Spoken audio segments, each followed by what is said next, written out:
What up, everybody? So this topic keeps coming up over and over, and I'm always a little bit surprised at the way people like view their money. So as long as I can remember, clear from like my childhood, I remember just like thumbing through I would keep my money in a pencil box. I used to earn $2.50 a day when I was 6 years old. I had to wake up before school and go move the pipes on the farm, the sprinkler pipes. My brother and my mom would help me, or I should say I would help them, I guess. I'd make $2.50 a day. So every couple weeks, my dad would pay us, and I had a little pencil box. I would keep my money in there, and I like to get it in small bills because then I could just like thumb through it and just have a big old wad of cash, and I would count it and lay it out, organize it in ones, fives, and tens or whatever. And all my friends would be getting like these little, remote control cars or whatever that were really cool and stuff. And I remember having like hundreds of dollars as like a 7-year-old, and I didn't want to spend, like, I would think about like, oh man, I could go buy one of those cars and then still have leftover money and stuff. But I just would think like, man, money represents more than just plastic junk to me. And it was kind of freedom. It was the power to buy experiences with friends or family, and to invest it. My grandpa bought me some stock at a fairly young age, not that young, but I was like maybe 8, 9, something right there, and I got my first taste of the stock market, and I was like, what? Like you can buy a piece of a company and then it makes money? Like that kind of mentality just was like just innately in me. Like, that is awesome, man. Like, you can turn your dollars into employees, and they don't take a day off, they don't get sick, they do have babies, but the babies just work too. It's like, man, it's like the only time when slavery is perfect and appropriate, is your money. Make your money work for you. And I've always had that view, man. Like, money represents like time and freedom and the ability to choose, and like, do I want anyway to create experiences together and to have like work when I want to work because I've got the options, right? You can approach everything differently if you've got options. Well, time and time again, my friends and people I run into and talk to in school or at work or whatever, throughout my life, I always run into these people, and they just act like, man, money, it comes and it goes, and it's just like nothing significant, doesn't matter, and all of them are pretty much broke, or they're getting by, I should say. They're living the average lifestyle, which average at this point is just a little more than you actually earn. You spend more than you earn. And I don't get it, man. But for you, I would start trying to adopt this mentality of like, what does money represent? Define it. Does it represent a tour of Europe, or if you're from Europe, a tour of the U.S., or whatever country you're interested in? Does it represent the ability to change jobs? Some people don't want to quit working; they just want a different job because they're kind of done where they're at, or the work environment has gone south, or they never really enjoyed where they were working in the first place, but they can't quit because they don't have the money, and they spend their money so poorly that they'll never break free, right?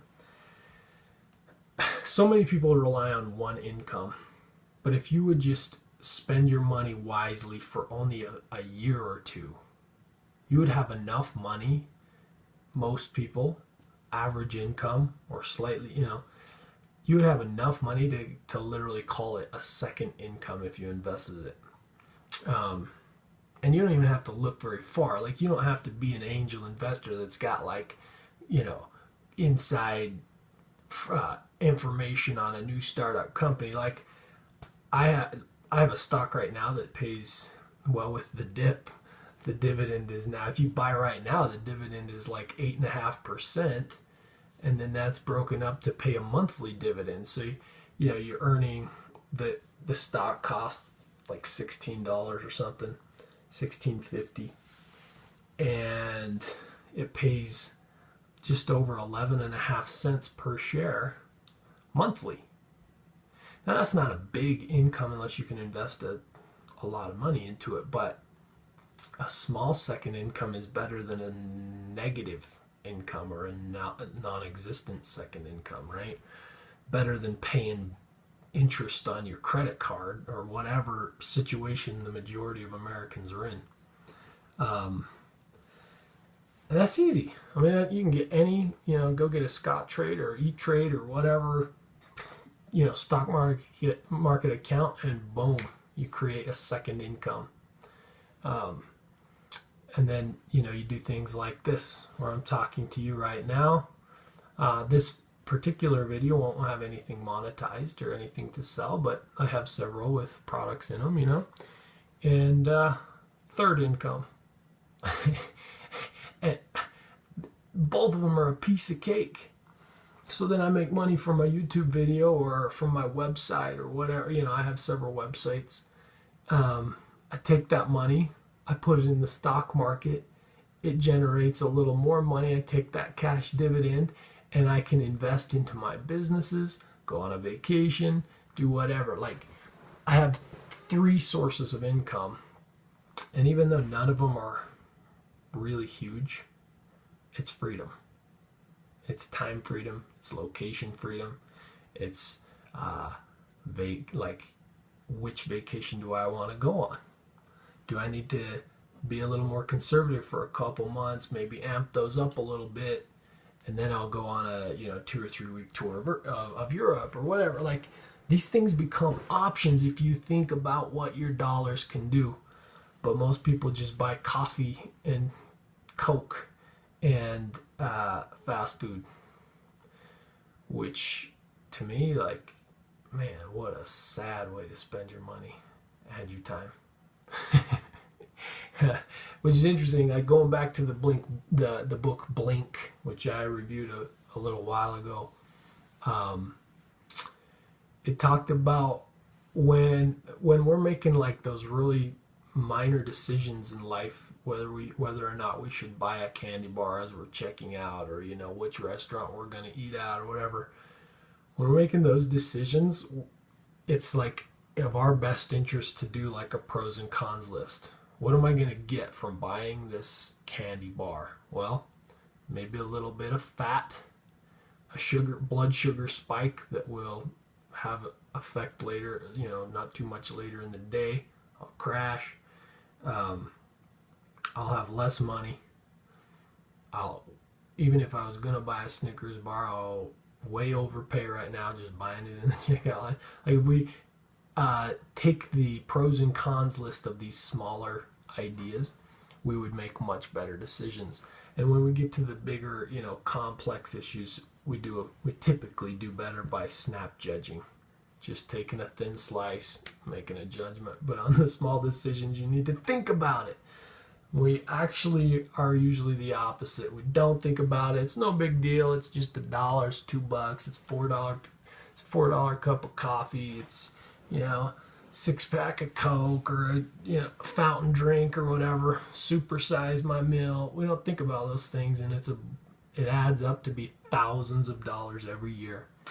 If you change those habits for only a few years, you'd have enough money to have a second income that was big enough to literally vacation on every year. So anyway, I'm kind of going on a tangent, but I just wanted to bring up that topic. Like, people that I see over and over and over again don't think about what money represents. go say, you know, if I had X amount of money, what would I do with it? Like, what things, what dreams could I accomplish with that amount of money? And then think about it every time you're spending money on some useless piece of junk that's making you fat. Think about it and change your spending habits. Anyway, thanks for listening. Sorry this was kind of a random tangent, but think about your money, change your spending habits, take control of what your money is, where it's going, and what it represents. It translates into your life. Ciao.